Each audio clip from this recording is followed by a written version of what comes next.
Friends, welcome to my channel learn with Kiru.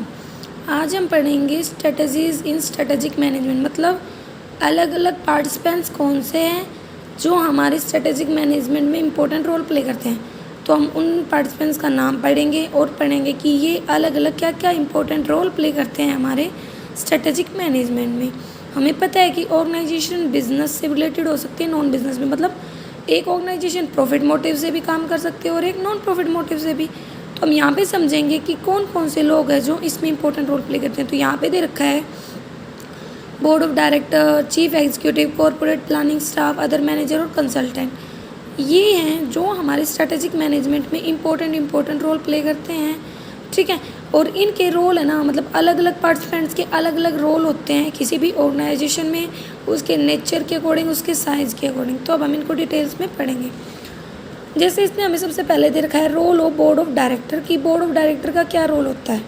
तो कहता है कि जो बोर्ड ऑफ डायरेक्टर होता है ना, उसके पास अथॉरिटी होती है मैनेज करने की किसी भी कंपनी को, लेकिन कुछ लिमिटेशंस भी होती हैं जो किसके द्वारा लगाई जाती है, हमारे मेमोरेंडम और आर्टिकल के द्वारा। हमें पता है कि कोई भी कंपनी होती है तो उसके लिए 2 डॉक्यूमेंट्स बनाना जरूरी होता है, एक MOU और एक आर्टिकल ऑफ एसोसिएशन। तो उसके अंतर्गत जो हमारे बोर्ड ऑफ डायरेक्टर होते हैं उनकी जो भी रिस्पॉन्सिबिलिटी, अथॉरिटी वगैरह हैं वो क्लियर होती हैं। ठीक है। तो इसी में यही दे रखा है, बहुत सारे एरियाज़ होते हैं रिस्पॉन्सिबिलिटी के जो ना किसके द्वारा रिकॉग्नाइज किए जाते हैं, जितने भी फंक्शंस वगैरह हैं, पावर वगैरह हैं बोर्ड ऑफ डायरेक्टर की, उनके द्वारा। ठीक है। तो देखो क्या क्या है। पहला है ट्रस्टशिप। मतलब जो हमारा बोर्ड ऑफ डायरेक्टर होता है ना, वो एक फिड्यूसरी रिलेशनशिप रखता है हमारी कंपनी के साथ। मतलब ट्रस्ट और कॉन्फिडेंस की रिलेशनशिप रखता है कि उसे है ना, मतलब वेलफेयर के लिए काम करना है, जो भी हमारी कंपनी है उसके वेलफेयर के लिए काम करना है, लॉन्ग टर्म गेन के लिए काम करना है, खुद के पर्सनल बेनिफिट के लिए नहीं बल्कि कंपनी के गेन के लिए काम करना है। ठीक है। जो डायरेक्टर है ना, उनसे ये एक्सपेक्ट किया जाता है कि वो अपनी ड्यूटीज़ को टाइम पर पूरा करेंगे और पूरे केयर के साथ पूरा करेंगे, ऑनेस्टी के साथ करेंगे। तो मतलब किसका रिलेशन है? फिड्यूसरी रिलेशनशिप है, ट्रस्ट का रिलेशनशिप है। दूसरा है determination of basic objective and policies. मतलब बेसिक और इम्पोर्टेंट फंक्शंस क्या है किसी भी बोर्ड के, मतलब कंपनी के, कि भाई उसके ऑब्जेक्टिव वगैरह अचीव करना। तो जो बोर्ड ऑफ डायरेक्टर ना, वो बेसिक ऑब्जेक्टिव और पॉलिसीज को डिटरमाइन करता है। तो कहता है कि जो बोर्ड है ना, उसे लॉन्ग टर्म व्यू देना चाहिए और जो भी मतलब हमारे ऑब्जेक्टिव एस्टेब्लिश किए गए हैं उनके बारे में बताना चाहिए, ताकि वो उनको अचीव करने के लिए काम कर सके। ये कैसे पता चल सकता है भाई? कंपनी के डॉक्यूमेंट वगैरह से।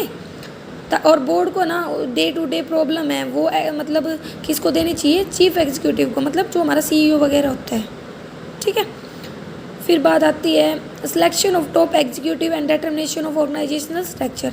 ये हमारे बोर्ड का ही काम होता है कि जो ऑर्गेनाइजेशन को स्ट्रक्चर वगैरह को डिटरमाइन करता है, जो खाली पोजीशन वगैरह होती हैं उन्हें लोगों से भरता है।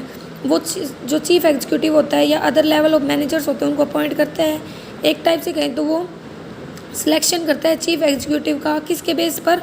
जो भी हमारी पॉलिसी वगैरह होती हैं, जो भी मतलब ऑर्गेनाइजेशन की रिक्वायरमेंट्स होती है उसके अकॉर्डिंग। ठीक है। जो चीफ एग्जीक्यूटिव होता है फिर पोजीशन को एक्सेप्ट करता है बिना किसी चेंजेस वगैरह के, अगर जो हमारा बोर्ड है उनको सही से बनाता है, मतलब पॉलिसी वगैरह को, ये सब।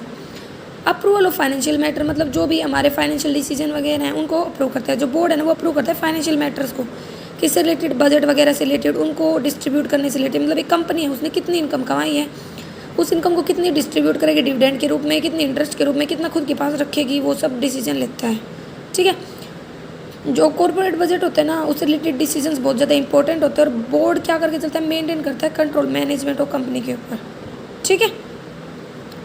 फिर आता है चेक्स एंड कंट्रोल। मतलब भाई जो भी सिचुएशंस हो रही है उनके ऊपर चेक्स रखना, उनको चेक करना कि कोई गड़बड़ तो नहीं है। बोर्ड है ना, वो रिस्पॉन्सिबल होता है successful affair of the company के लिए। वो ना adequate checks and control maintain करके चलता है कंपनी के फंक्शंस वगैरह पे CEO की हेल्प से। जो बोर्ड मेंबर होते हैं ना, कई बार वो फुल टाइम रिस्पॉन्सिबिलिटी भी करते हैं, मतलब फुल टाइम के लिए काम करते हैं, पूरे टाइम की रिस्पॉन्सिबिलिटी वगैरह, तो वो एग्जीक्यूटिव डायरेक्टर बन जाते हैं। लेकिन अगर फुल टाइम बेसिस पे नहीं हो तो कंट्रोल मेंटेन करते हैं कंपनी का, उसकी परफॉर्मेंस वगैरह को रिव्यू करके, सूटेबल एक्शंस वगैरह लेके और डिफेक्ट वगैरह को दूर करके। लीगल फंक्शंस वो हैं जो कंपनीज एक्ट 1956 में डिफाइन किए गए हैं। जो कंपनीज एक्ट है वो डायरेक्टर की रिस्पॉन्सिबिलिटी वगैरह को डिफाइन करता है कि आउटसाइडर्स के लिए कंपनी की तरफ क्रिमिनल लायबिलिटीज़ क्या क्या है उसकी। ठीक है। अगर वो इनको पूरा नहीं करता है तो उसके ऊपर पेनल्टी वगैरह लगाई जाती है। फिर आता है हमारा एक इम्पेरिकल व्यू मतलब होता है कि जो एक्सपेरिमेंट्स पर बेस है बोर्ड ऑफ डायरेक्टर के रोल का, तो वो क्या क्या है। तो देखो इंडिया में जर्नल जो परसेप्शन है ना बोर्ड के फंक्शन की, वो रबर स्टैम्प बोर्ड्स की है। मतलब रबर स्टैम्प मतलब होता है कि परमिट करना एग्जीक्यूटिव को कि है ना सभी डिसीजंस ले सकता है और अप्रूव कर सकता है जो उसे सही लगे, ठीक है। तो इंडिया में जो जनरल परसेप्शन है ना बोर्ड फंक्शंस की, वो क्या है, रबर स्टैम्प बोर्ड की है, ठीक। ज़्यादातर कंपनीज में जो रियल डिसीजन है ना वो लिए जाते हैं बोर्ड के बाहर by the management committees, family council, parents committee, overseas in the ease of subsidiary of multinational bureaucrats, ministries वगैरह, पब्लिक सेक्टर कंपनीज में। इसीलिए जो रोल होता है ना डायरेक्टर का स्ट्रेटेजिक मैनेजमेंट कंपनी में वो लिमिटेड रहता है, ज़्यादा नहीं है। जो बोर्ड है जनरली क्या करता है, कंट्रोल किया जाता है सिंगल इंडिविजुअल के द्वारा, स्मॉल ग्रुप ऑफ इंडिविजुअल के द्वारा या कई बार आउटसाइडर्स के द्वारा, ठीक है। तो ये मतलब इसका एम्पेरिकल व्यू था। फिर एग्जाम्पल वगैरह दे रखे हैं जिनको आप वैसे देख सकते हैं। अब बात आते हैं रोल कि जो हमारा चीफ एग्जीक्यूटिव ऑफिसर होता है, चीफ एग्जीक्यूटिव होता है, उसके क्या क्या रोल है। तो ये बहुत सारे रोल प्ले करता है, जैसे chief architect of organisational purpose, strategies और planner, organisation leader, organiser, organisation builder, chief administrator, implementer और coordinator, communicator of organisation purpose, motivator, personal leader और मेंटर, ठीक है। तो देखो इसकी क्या क्या रिस्पॉन्सिबिलिटी है। पहला है formation of long term plan. जो चीफ एग्जीक्यूटिव होता है ना वो लॉन्ग टर्म प्लान बनाने के लिए रिस्पॉन्सिबल होता है और स्ट्रेटेजिक डिसीजन लेने के लिए वो इन्वॉल्व होता है फॉर्मुलेट करने में लॉन्ग टर्म प्लान्स, और मतलब बाय मेकिंग डिसीजन प्लान्स के लिए डिसीजन लेता है, and also by taking initiative लेता है और रिलेवेंट इन्फॉर्मेशन वगैरह देता है बोर्ड को ताकि डिसीजंस वगैरह तक अराइव हो सके, ठीक है। गाइडेंस एंड डायरेक्शन, जो चीफ एग्जीक्यूटिव होता है वो गाइडेंस भी देता है, डायरेक्शन भी देता है अलग अलग फंक्शन से रिलेटेड ऑर्गेनाइजेशन में, जिसमें आते हैं भाई एक्सप्लेन करना, इंटरप्रेट करना पॉलिसीज़ वगैरह को, प्रोग्राम को, किसको, बोर्ड ऑफ डायरेक्टर को, एग्जीक्यूट करना प्लान्स को, अप्रोप्रिएट ऑर्डर वगैरह देकर सबॉर्डिनेट्स को, रेक्टिफाई करना, मॉडिफाई करना प्लान प्रोग्राम वगैरह को जो भी हमारे डिपार्टमेंटल मैनेजर वगैरह के द्वारा सेटअप किए हैं ताकि हम ऑर्गेनाइजेशन गोल्स वगैरह को अचीव कर पाएँ। इंटीग्रेशन मतलब इंटीग्रेट करना, चीफ एग्जीक्यूटिव ऑफिसर इंटीग्रेट करता है जो भी एफर्ट्स होते हैं ना अलग अलग डिपार्टमेंटल हेड्स के, और उनको क्या करता है, रिपोर्ट करता है, वो परफॉर्म करता है कुछ इंटीग्रेशन फंक्शन। क्या क्या इंटीग्रेट करता है, डिपार्टमेंटल हेड्स को पर मतलब जो भी ऑर्गेनाइजेशनल रिस्पॉन्सिबिलिटी है मतलब रिलेशनशिप वगैरह उनको प्रेस्क्राइब करता है, डिफाइन करता है अथॉरिटीज़ को, रिस्पॉन्सिबिलिटी को अलग अलग डिपार्टमेंट की, क्रिएट करता है एक कंडीशिव इन्वायरमेंट मतलब सूटेबल इन्वायरमेंट ऑर्गेनाइजेशन में इफ़िशिएंट फंक्शनिंग के लिए, और प्रोवाइड करता है इफेक्टिव लीडरशिप मतलब एक ऐसी लीडरशिप जिससे ऑर्गेनाइजेशन है ना मतलब अपने गोल्स वगैरह को अचीव करवाए, इफेक्टिव हो मतलब टाइमली और कॉस्ट इफेक्टिव मैनर में अपने गोल्स वगैरह अचीव करें। स्टाफिंग, जो चीफ एग्जीक्यूटिव है ना परफॉर्म करता है स्टाफिंग फंक्शन मतलब जो सीनियर पर्सनल वगैरह है उनको ऑर्गेनाइजेशन में अपॉइंट करके वो रिस्पॉन्सिबल होता है पे स्ट्रक्चर फिक्स करें मतलब उनको कितनी सैलरी होगी, ट्रांसफ़र, उनका प्रमोशन वगैरह, डिस्चार्ज वगैरह, डिमोशन वगैरह, ये सारा काम करने के लिए। फिर बात आती है रिव्यू एंड कंट्रोल, जो चीफ एग्जीक्यूटिव होता है ना रिस्पॉन्सिबल होता है ओवरऑल परफॉर्मेंस के लिए ऑर्गेनाइजेशन की, वो ट्राई करता है इंश्योर करना कि जो एक्चुअल वर्क है वो प्लान्स के अकॉर्डिंग हो रहा है। अगर कोई भी डिस्क्रिपेंसी वगैरह मतलब कमियां वगैरह हैं, डिस्क्रिपेंसी मतलब उसमें कोई कमी वगैरह है तो इमीडिएट एक्शंस वगैरह ले पाएँ। इस तरह से वो बहुत सारे फंक्शंस करता है, जैसे भाई मीटिंग वगैरह करवाना, अलग अलग फंक्शन है उनके साथ कंसल्ट वगैरह करना, सजेस्ट करना, करेक्टिव एक्शंस वगैरह लेना, ठीक है, और भाई प्रिपेयर करना, प्रेजेंट करना, प्रोग्राम्स को कंट्रोल करना, रिपोर्ट्स वगैरह बनाना, इन्फॉर्म करना board of director of functioning वगैरह के बारे में, ठीक है। फिर आता है एक्सटर्नल रिलेशंस, जो चीफ एग्जीक्यूटिव होता है वो रिस्पॉन्सिबल होता है इंटीग्रेट करने के लिए उसके ऑर्गेनाइजेशन को एक्सटर्नल इन्वायरमेंट के साथ, वो मेंटेन करता है रिलेशन बहुत सारी एजेंसीज वगैरह जैसे गवर्नमेंट है, ट्रेड एसोसिएशन है, ट्रेड यूनियन है, फाइनेंशियल इंस्टीट्यूशन है। अब बात आती है strategic aspects of chief executive function मतलब उसके क्या क्या हैं।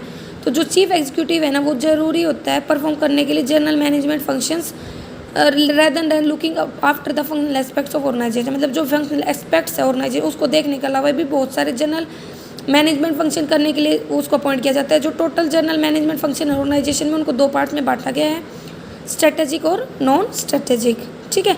तो ये ज़रूरी होता है चीफ एग्जीक्यूटिव के लिए कि वो जो भी नॉन स्ट्रेटेजिक फंक्शन है उनको दूर कर, क्योंकि कई बार तो उसे पता ही नहीं होता कि उसे कौन से फंक्शन करने हैं। ये क्यों होता है, क्योंकि जो मैनेजर्स होते हैं ना उसकी टेंडेंसी होती है पार्टिसिपेट करने की ऑपरेशनल डिसीजंस में और to keep them inform about ताकि करंट अफेयर हो ऑर्गेनाइजेशन से वो मतलब अवेयर रहे। तो वो सबसे ज़्यादा किसकी तरफ रहता है, जो भी ऑर्गेनाइजेशनल फंक्शन है उनकी तरफ, ना कि जनरल मैनेजमेंट फंक्शन की तरफ। इसीलिए एक ये रीज़न हो जाता है। मैनेजर के पास टेंडेंसी है कि वो ना प्रेजेंट पे ज़्यादा ध्यान देता है ना कि फ्यूचर पे, इसीलिए वो खुद को कॉन्सेंट्रेट रखता है करंट प्रॉब्लम पे, ना कि फ्यूचर के बारे में सोचकर। जो मैनेजर है वो फेल हो जाते हैं स्ट्रेटेजिक और नॉन स्ट्रेटेजिक फंक्शन में डिफरेंशिएट करने में, ये भी एक कमी है इसकी। तो ऊपर वाले पॉइंट को देख के हम कह सकते हैं कि आइडेंटिफाई करना जरूरी होता है स्ट्रेटेजिक मैनेजमेंट फंक्शंस को जनरल मैनेजमेंट। तो ये कौन कौन सी इनके बारे में बता रहे भाई, अपॉर्चुनिटीज़ को आइडेंटिफाई करना, डायरेक्शन वगैरह सेट करना, गोल्स वगैरह, बेसिक वर्क को असाइन करना, रिसोर्सेज बांटना, रिसोर्सेज को डेवलप करना, रिसोर्सेज को कमिट करना, इवेलुएट करना, रिजल्ट्स वगैरह। इनको ये वैसे एग्जाम्पल वगैरह दे रखे कि क्या क्या है ये। अगर हम इसका इम्पेरिकल व्यू देखें, मतलब एक्सपेरिमेंट के बेस पे देखें, तो भाई जो अबाउट डिस्कशन है थ्योरेटिकल फ्रेमवर्क का आइडेंटिफाई करता है रोल ऑफ चीफ एग्जीक्यूटिव का। ठीक है, तो इसमें क्या कह रखा है कि जो हमारा चीफ एग्जीक्यूटिव 3 रोल प्ले करता है भाई, रिलेशनशिप मैनेज करना, एनवायरनमेंट के साथ मैनेज करना, बोर्ड को, और लॉन्ग टर्म प्लानिंग। अब बात आती है कॉरपोरेट प्लानिंग स्टाफ का रोल। ठीक है, ये हमारा थर्ड जो है पार्टिसिपेंट्स है। तो कहता है कि भाई कॉम्प्लेक्सिटी बढ़ती जा रही, स्ट्रेटेजिक मैनेजमेंट बहुत सारे लार्ज ऑर्गेनाइजेशन है, वो बहुत सारे काम करती हैं, क्रिएट करती है separate separate department corporate planning के लिए। ठीक है, under the charge of senior management. Even जो मीडियम साइज ऑर्गेनाइजेशंस हैं वो भी बहुत सारे स्टेप लेते हैं। जो कॉरपोरेट प्लानिंग डिविजन्स हैं undertake facilitating functions leading to the perform of strategic management function. इस तरह से कह सकते हैं कि ये एक ड्यूल रोल, मतलब डबल रोल प्ले करता है। क्या क्या भाई, एक तो ये फॉर्मल जो प्लानिंग सिस्टम उसको इंट्रोड्यूस करता है ऑर्गेनाइजेशन में, और दूसरा ये परफॉर्म करता है functions to make the corporate planning successful. मतलब एक तो प्लानिंग को इंट्रोड्यूस करेगा और एक दूसरा उसको सक्सेसफुल बनाने के लिए भी काम करता है। ठीक है, देखो अब ये क्या क्या है, इसको एक ओवरव्यू में देखें तो असिस्ट करता है चीफ एग्जीक्यूटिव की भी फॉर्मलाइज करने में, अपडेट करने में, ओवर टाइम जो भी बेसिक कंसेप्ट वगैरह हैं। ठीक है, प्रोवाइड करता है कंटिन्यूस स्टाफ इनपुट्स वगैरह, असेस्ट करता है सीईओ की डिफाइन करने में, मॉडिफाई करने में, बेसिक बिजनेस करेक्टर को, ऑपरेशंस वगैरह को आइडेंटिफाई करना है, जो भी अपॉर्चुनिटीज़ वगैरह हैं जिसको ऑर्गेनाइजेशन ने अपने रिसोर्सेज वगैरह डिवोट करने चाहिए। मॉनिटर करता है, स्टडी करता है, रिकमेंडेशंस बनाता है भाई रिसोर्सेज वगैरह कैसे बांटने चाहिए अलग अलग यूनिट्स में। मॉनिटर करता है, रिव्यू करता है स्ट्रेटेजिक प्लान वगैरह को, इंटीग्रेट करता है जो भी प्लान्स वगैरह है कॉर्पोरेट प्लान से, मेंटेन करता है कॉर्पोरेट इंटेलिजेंस फंक्शंस को, मॉनिटर करता है परफॉर्मेंस वगैरह को। तो इसका एम्पेरिकल व्यू क्या है, तो इसमें बस इतना याद रखो, जो हेड है ना कॉर्पोरेट प्लानिंग का, वो डिवीज़न है, इंजॉय करता है जो हाई पोजीशन है बहुत सारी कंट्री में, क्योंकि जो हमारा कॉर्पोरेट स्टाफ है ना उसको हर जगह अपॉइंट किया जाता है। ज़्यादातर कंपनियाँ लेके चलती हैं इस एक्टिविटी को। अब आता है अदर मैनेजर्स। भाई बोर्ड ऑफ मैनेजर, सीईओ और कॉर्पोरेट प्लानिंग स्टाफ के अलावा बहुत सारे मैनेजर्स होते हैं, सीनियर वंस आ जाते हैं, जैसे सिंगल स्ट्रेटेजिक बिजनेस में तो आ जाते हैं फंक्शनल मैनेजर्स, और मल्टीपल बिजनेस यूनिट बिजनेस में आ जाते हैं एसबीओ मतलब स्ट्रेटेजिक बिजनेस यूनिट वगैरह। ठीक है, उनके हेड्स वगैरह। तो अब हम इनको समझते हैं कि क्या बता रखा था। देखो जो एसबीयू है ना और जो फंक्शनल हेड्स होते हैं वो डायरेक्टर्स ऑन बोर्ड्स की तरह काम करते हैं रोटेशनल बेसिस पे। एग्जांपल के लिए बहुत सारे फंक्शनल हेड्स हैं जो बोर्ड ऑफ डायरेक्टर हैं हिंदुस्तान यूनिलीवर वगैरह, इनमें एग्जांपल दे रखे हैं। बट अब बात आती है कि ये ना member of top management committee की तरह भी काम करते हैं, जिसमें स्ट्रेटेजिक एक्शंस वगैरह आ जाते हैं। जो एसबीयू हैं ये रिस्पॉन्सिबल होती है फॉर्मुलेट करने के लिए स्ट्रेटजीज वगैरह को भी। तो इस तरह से ये बहुत सारे काम करते हैं। अब बात आती है कंसल्टेंट। जो कंसल्टेंसी होती है ना एक प्रोफेशनल सर्विस होती है जो स्पेशली ट्रेंड और एक्सपीरियंस पर्सनल्स के द्वारा की जाती है। मतलब जिनको ट्रेनिंग वगैरह मिली हुई है, जो एक्सपीरियंस है, जो एडवाइस करते हैं, असिस्ट करते हैं मैनेजर्स की, एडमिनिस्ट्रेटर्स की इंप्रूव करने के लिए उनकी परफॉर्मेंस वगैरह को, इफेक्टिवनेस वगैरह को ऑर्गेनाइजेशन की। जो कंसल्टेंट है वो हेल्प देते हैं अलग अलग एरियाज़ में, जिसमें स्ट्रेटेजिक मैनेजमेंट फंक्शंस आ जाते हैं टारगेट ऑर्गेनाइजेशन में। ये हेल्प करते हैं ऑर्गेनाइजेशन की मैनेजमेंट वगैरह की एक स्पेसिफिक एरिया में टाइम बाउंड असेसमेंट, मतलब एक फिक्स टाइम में। बहुत सारी ऑर्गेनाइजेशंस हैं ना जिनको मतलब खुद के आउन कॉर्पोरेट प्लानिंग स्टाफ नहीं है, वो फेस करती हैं स्ट्रेटेजिक मैनेजमेंट प्रॉब्लम, तो उनकी कंसल्टेंट वगैरह हेल्प करते हैं। तो देखो ये इंडिजीनियस और फॉरेन दोनों प्रकार के हो सकते हैं, हमारे देश के भी और फॉरेन। तो कौन कौन से फैक्टर हैं जब हम एक कंसल्टेंट को चूज करते हैं तो ध्यान में रखने चाहिए। तो देखो care should be taken to assess the special expertise of the consultant, मतलब उसमें क्या स्पेशल एक्सपीरियंस वगैरह किस प्रकार की उसे अच्छी नॉलेज है। वेरीफाई करता है रेपुटेशन कंसल्टेंट वगैरह की, डिस्कस करता है कंसल्टेंट से कि वो असेस करे as to how it is qualified to deal with a particular assignment. Care should be taken जब मतलब भाई टर्म्स वगैरह बनाई जाती है ना तो ना केयर बहुत ज़्यादा ध्यान में रखनी चाहिए, उससे कंसल्ट वगैरह करना चाहिए। असेस करना पर्पज़ क्या है, ठीक है, जब भी जो कंसल्टेंट है उसको पूरा करेगा, ये ज़रूरी होता है कि वो मुझसे डायरेक्टली बात करें, ठीक है। असेस करना अमाउंट ऑफ फीस, कितनी अमाउंट ऑफ फीस है, ठीक है, जो उसे चार्ज वगैरह की जाएगी, जो मतलब वो उस चार्ज करेगा अपनी सर्विस देने के लिए। एग्जामाइन करना basis on which other expenses वगैरह, फीस वगैरह चार्ज की जाएगी। तो मतलब कुछ फैक्टर होते हैं जो ध्यान में रखने होते हैं। ये हमारे रोल्स थे स्ट्रेटेजिक मैनेजमेंट में अलग अलग पार्टिसिपेंट्स के द्वारा। तो अगर आपको किसी भी पॉइंट में कोई कन्फ्यूजन हो तो कमेंट करके पूछ सकते हो। मेरी वीडियो कैसी लगी ये भी कमेंट करके ज़रूर बताएं। इसे लाइक करें, सब्सक्राइब करें और शेयर करें। Thank you.